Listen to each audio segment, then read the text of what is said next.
Hello, welcome to another Scientific Baits podcast. This one's the January 2024 blog.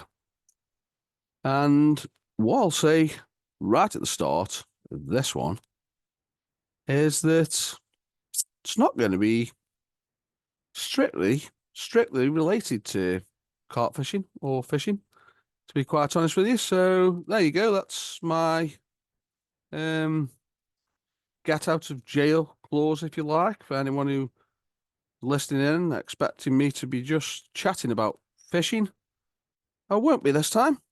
So yeah, so there we go. But I'll start off with a few things related to fishing and customers, etc. I'll just talk a little bit about the absolutely fantastic results that Matt Kirkham's been having again, using the Frankie mix, which is a high quality fish meal bait that traditionally most people would think would be best suited to warm water conditions. But as with all of my baits, I do maximize the performance all year round in different ways. I wouldn't say you can make a bait to be optimally effective all year round. But if you get the solubility good, even on a fish meal, and the attraction right and the digestibility, then you can still have good results using fish meal baits, provided you're careful with the oil content. I don't use fish oils anyway, additional fish oils in any of my baits. As I've told people before, I use soy oil, which is very well suited to cold water conditions, but I do reduce the oil content in the fish meal baits. Come November, I drop it down. I cut it down by 50%. Now, Matt's been using the Fermenzyme and Frankie mix combination on a difficult water in the Midlands. It's a syndicate, and his results have been absolutely astounding. I think the best year that Matt had ever had using, before he used my baits on this particular water, was 8 fish, and that was quite a respectable year on there. And I think last year he caught 40 fish out of there. So that gives you some indication as to how effective this combination is. And Matt started the year off in fine form. He's already had 5 fish from this water on 3-day sessions, about 4 hours each session. And he's had fish up to £36. So he's at a 35 or 36, a few 20s up to £28. So you can't complain for that kind of fishing in January. And I think what's critical on this particular water is the fact that he's using these Fermenzyme sticks. And Matt's actually teaching me something in relation to this, because even though it's a product that I devised, obviously people put their own slant on things and do things slightly differently. And Matt's mixing the Fermenzyme with the crushed Frankie mix boilies, and he's doing it very wet. It's almost paste-like. He might tell me off there because I might be giving him a bit of an edge away. But hey, I don't think he'd be bothered. Matt, he's not that kind of angler. Pretty open with things. And the obviously this is obviously, I would say this is probably enhancing the reaction, and obviously it's definitely augmenting the instant attraction that he's getting. And because he's not fishing at long ranges, he can just nick these little bags on, and he's getting very, very quick bites. In fact, pretty sure that he's had the bloody line taken out of his hands a couple of times. So yeah, that's some sort of a fast reaction, if you like. In January, getting the instantaneous bites on a difficult water. It's a difficult water, that is. So yeah, and he's been applying as well. He hasn't been catching on single hook baits or anything, just with these Fermenzyme sticks. He's actually been putting boilies in, and he's been catching, so they're eating it. So yeah, that's just a little bit of catch report there from Matt Kirkham. I mean, I don't speak to lots of anglers these days. I just let people order the bait and get on with the making the bait. And I'll come round to now discussing some major problems that I've had over the last Like it's getting on for 2 months now. The bloody cold conditions that we've had and the damp. I've got a small unit. It's not particularly warm. It's getting a bit damp. It's played havoc with the rollers. The machines have had to be cleaned numerous times, some weeks, and it's really put me back. So I do apologise to anybody who's listening in who ordered baits over the Christmas period and into the new year. I'm slowly but surely working my way through these orders because I've had massive delays I haven't been able to get the work done properly. It's been an absolute nightmare. I'm busier than I would normally be at this time of year, so that's why it's been a nightmare because I'm trying to work at a faster pace and get more production done, and it's not been happening. I've had to revert to using the hand tables again for certain orders, which I do for certain sizes, 18 mils and 12 mils. I do roll those on the hand tables. 12 mils are very slow. That's why I charge more money for them. As the saying goes, time is money. So, yes, I do apologise profusely to anybody who's waiting. As I say, I've had a few problems and struggles. I won't go into everything. I've had a few family issues again and different things. And yeah, I am behind. But fortunately, I suppose, hopefully people won't be too annoyed at me because, lakes have had a lid on them and stuff and people aren't using a lot of bait at the moment. So yeah, I do apologize. Try and get everything out as fast as I can. Now, one thing I will get around to is talking about education. Um, I think some people, I think some people think that I have it. I've had comments, I've seen comments on the internet that people think I probably give far too much away when I'm chatting about baits, considering I'm a commercial bait maker. And I suppose people have got a point to a degree, but I've got a philosophy. Well, I was lucky in so much as that all my education, I spent a long time in the education system. Obviously, I went to school like everybody does till they're 16, and then I opted in. So obviously, everyone's school's free unless you go to a private school up until you're 16. So your education's free. You don't have to pay for it. You're quite lucky that in some ways, I mean, we could have a debate about the education system, but we'll just take it at face value. So your education is free up until you're 16, and then it's up to you to decide whether or not you're going to carry on. And I carried on. That was free. Did my A levels, got good grades. That was all free. And then I opted to go to university. And back then, when I went to university in 1992, it was still free. You didn't have to pay any tuition fees. You got a student grant, so you did really get enough money to survive. I think during that period, 92 to 95, when I was at university, I think I only took one student loan out, and I didn't really need to, but one year I think I decided to have a student loan. Not sure what I did with it. In fact, I may well have even bought me first bed chair from Foster's of Birmingham with the student loan, with part of one of the student loans I had. So yeah, education was free. Education was free for me, right the way up to when I did the undergraduate course, got my degree, Bachelor of Science in Applied Biology, and then I went away from education for approximately how long was it? Couple of years. Couple of years out of education, or might have even been three actually. It was 3 years. And then I decided to go back, and I think things had changed then for undergraduates. I think that the fees were no longer free. But anyway, I decided to go back, and I decided to do a master's degree. And it wasn't just a taught degree, it was a practical, it was taught and practical. It was laboratory based partly. And I did a master's degree at the University of Nottingham. And there was no way that I'm not sure. Like I say, I think I may well have possibly got some sort of a grant anyway, but I wasn't in the position to pay for. Well, I suppose I could have been in the position to pay for some more education because I could have had loans, etc.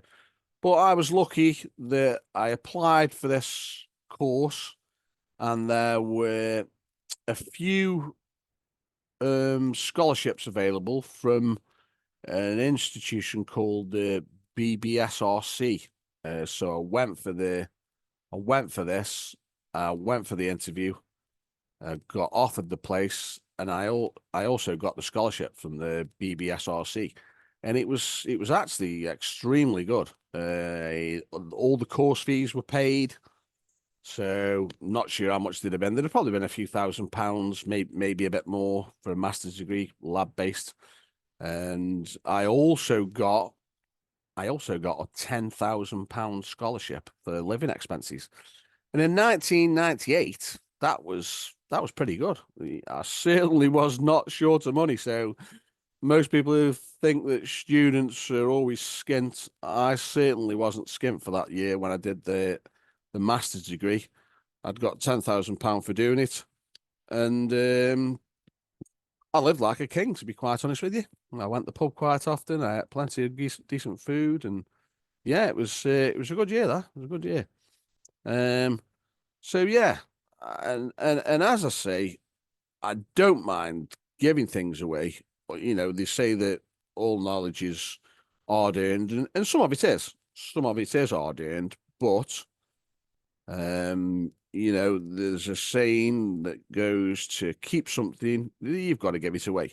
And I like to keep certain elements of education, giving knowledge, keep it free, give it away. It keeps the cycle going. If other people adopt this mantra, then uh, it's altruistic, if you like. You're passing on things that you've learned, um, hopefully to stimulate other people to do that, because the world's a better place for education and knowledge. Although, as I say, we could have a debate about the education system in general, because there is positives and negatives to the education system. Um, so yeah, but as I say, what one thing for me is my education to a high level, master's degree level. It was all free, so I consider myself very lucky that I got to spend a long time in education. Because in the end, in higher education, I spent 5 years roughly, and it was all free. I didn't have to pay for anything. So I'm a big believer in giving things away to other people, passing knowledge on, helping people, educating them. And one thing I will say is that, you know, I can give things away to people it's first-hand knowledge, if you like. It's knowledge that I've accumulated over the years with things that I've done or seen. Sometimes it'll be second-hand knowledge that's been passed down to me, but lots of the time I'll put my own slant on things. And for me personally, um, first-hand knowledge, things that you've gained through experience, um, it's far more valuable than second-hand knowledge. But second-hand knowledge will definitely point people in the right direction and give them a helping hand. So there we go. I'm a little bit altruistic. Don't mind giving things away to people. I've done a book, a little short book, and sold that, so I got some monetary gain for that. But obviously, you know, got to earn a few quid somehow. So yeah. Now, as I say, this podcast is a little bit different because the next thing that I'm going to chat about is spirituality. Spirituality, because fishing to me, it's a spiritual experience, and some people think that sounds a little bit crazy, and people think, Jesus Christ, what's he been smoking? But but yeah, I mean, I'm not religious. I'm not really a religious person. I'm not an atheist. I'm an agnostic because I think that there's no way that I can prove one way or the other whether a God exists, some sort of God. So I'm not an atheist. Don't believe that you can say 100% that there's no such thing as God. But what I am is I am spiritual. Now, same again with many things that are in my life. A lot of it has a scientific twist, and there is research that's been done by scientists um, about the soul and consciousness, and it's been shown it's an energy form and it can never expire.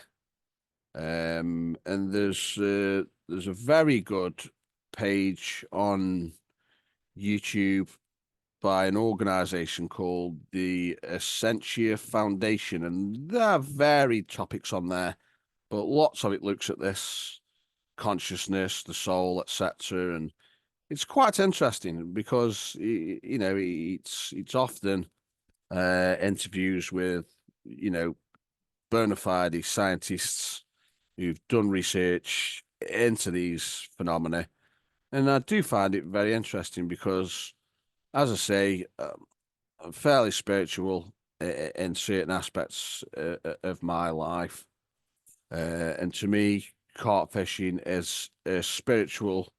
It's a spiritual experience to me. It's always been a time where I can reconnect with myself and the world. I think nature can reboot you, and it's a much needed reboot in today's crazy paced modern world, which in many ways is unnatural. Um, and I do enjoy fishing alone. Um, but the venue's got to be the right place. It's got to be the right venue. The venue to me is as important as the fish because the venue's got to be conducive to serenity. It's got to be conducive to a peaceful experience. With hopefully with a bit of excitement thrown in when you actually get the bite and and you catch one. Yeah, I mean, so yeah, there we go. People may well be thinking that I've possibly lost the plot this month, but as I say, I think it's quite interesting to chat about other things loosely related to fishing and my bait making and my journey. So yeah, I mean, as I say, I have been spiritual um, for quite a long time. Always had this little connection with spirituality, and at times over the years, I've had some very profound feelings when people that I've made a connection with who I've met during my lifetime, which is I'm in the 50th year of my life now. I've sometimes had profound feelings when these people have passed away. And it's happened on numerous occasions, and without sounding absolutely insane, sometimes it almost feels to me as if they pass something on to you, one of their strengths, which might be a weakness of yours or an area where you're deficient in. Sometimes I feel as if, these things get passed down. I don't know how. As I say, the soul and consciousness has been shown to pervade and can't be destroyed. So yeah. I mean, this has turned into a bit of a crazy Hare Krishna podcast, but there we go. And then the reason I'm chatting about this is because recently, recently I have had um I had an inexplicable urge, a really, really inexplicable urge to just look up one of my tutors from the first university I ever went to in 1992, Warwick, and my tutor was a chap named Dr. David Hodgson. He actually later became a professor. And he was a real nice chap David was. He was always eating sweets, and he always gave us sweets during the tutorial sessions because it was a small group setting. I think there was 3 or 4 of us in with the tutor. And Dave always gave us these sweets. I think they were those Uncle Joe's, those old-fashioned sweets. He always ate those. And I just had this inexplicable urge to look him up. I mean, obviously, it's a hell of a long time ago. It's 32 years ago. So I looked him up, Google search, as we do nowadays. Everything's done Google. And unbelievable that I'd got this inexplicable urge to just look him up, see how he'd been doing.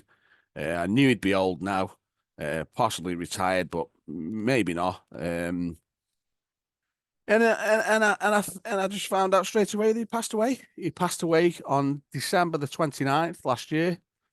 There was a post on the Warwick University page, a bit of a tribute to him, that had only recently been put on there 3 weeks ago. And as I say, the world is sometimes a very, very, very mysterious place. For some inexplicable reason, I had this urge to look up Dave Hodgson, my old tutor, and he passed away. So you never know, I might be lucky. He was a very talented man. He may well pass on something to me. Who knows? I've got this. I believe in this spirituality. Sometimes feel like people you make a connection with can pass things on to you. And so there we go. There we go. We've had a little bit of a chat, completely divergent from fishing. Although I've spoken a little bit about fishing, and I've had to give an apology to people because I'm very, very much behind at the moment. Like I say, I've had a few problems with production, and I've had a few other issues outside of bait, etc. that I've had to contend with this month. So it's been a difficult month for me, to be quite honest with you. But hopefully, get things sorted, and I'm hoping to go fishing soon. I really need to go fishing. I haven't been for 5 months. I should have been going a couple of weeks ago, but something happened and I couldn't go. So yeah, the weather was good. Yeah, so I think when I go, I've got some solid bags that are tied up. Mulberry and cream. I mean, I don't sell that bait anymore. It's not on the website, but it's been a good performer on the lakes where I fish. Pride. It's been a good bait on there. I mean, it's a very high quality bait, the mulberry and cream. We've had some decent results on it. It's a milk protein based. It's carbohydrate milk protein, good quality base mix, casein, caseinate, whey protein, concentrate, etc. Very good flavor package. Caught on it during the cold weather. I had some half decent results on it when I first got the ticket in 2021, when I fished in November and I was catching in November using it. And for anybody who's interested in that bait, just get in touch with me. I mean, I can still make that bait for people, but it's not on the website. It's caught well. It has caught well. So, yeah, I reluctantly took it off the website because I think probably I am thinking about streamlining things a little bit more because the job's getting hard. I'm not getting any younger. I'm in my 50th year, and I've got a lot of different products. And a one-man band, it can be a job in itself, just keeping on top of stock and raw material acquisition and keeping on top of the stock levels of everything, making sure you've got everything, doing the Instagram catch reports, website, phone calls, emails, messages. It can be a job in itself, and then you've got to bloody make all the stuff. So yeah. So there we go. Anyway, that's probably enough now. Don't know how long I've been rabbiting on for, and maybe a few people may well think that I've lost the plot after listening to this one. But there we go. I'm not really bothered. The world's bigger than fishing. We all love fishing, and it's an important part of many people's lives. Obviously, it's the way I make a living. So obviously, it's an important part of my life. Don't go fishing as much as I'd like to, but do place great onus on fishing for mental health. It can keep you on an even keel. Like I say, I think it reconnects you with yourself and the world. So there we go. That's it for this month, January blog. And I haven't spoke much about fishing. Well, I've spoke a bit about fishing, but hopefully a few people will enjoy this because it's something totally different from the run-of-the-mill normal stuff that people talk about. And as I say, I give things away because my education, I was very lucky that all my education was free.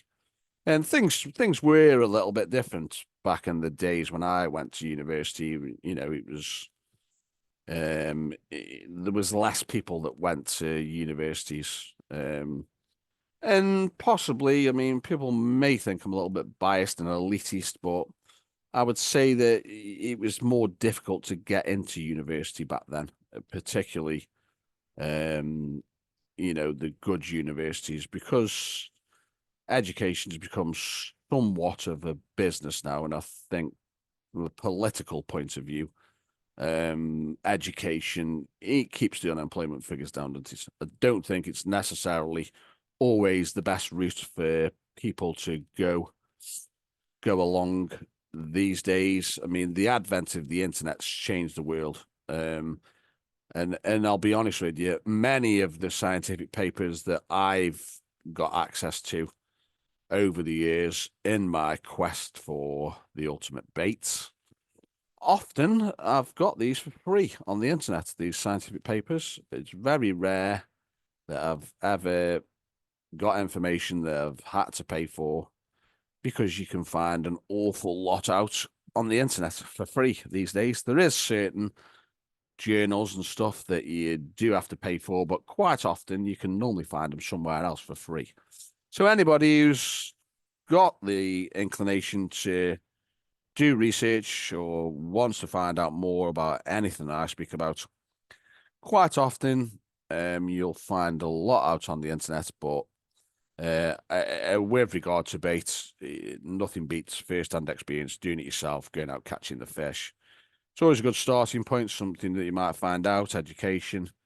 But the acid test is getting out there and doing it, or getting somebody else using your bait and doing it for you. So there we go. Hopefully this one's stimulated people, and hopefully it's entertained you a little bit, because like I say, it's a bit different. So there we go. Until next time, bye for now.